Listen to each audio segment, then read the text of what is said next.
प्रथमं साईनाथाय, द्वितीयं द्वारकामायिने, तृतीयं तीर्थराजाय, चतुर्थं भक्तवत्सले।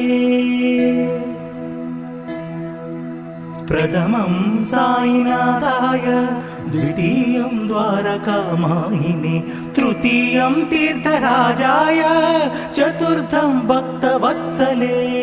पंचमं परमात्माय, षष्ठमं च शिरडीवासिने, सप्तमं सद्गुरुनाथाय, अष्टमं अनाथनाथवे।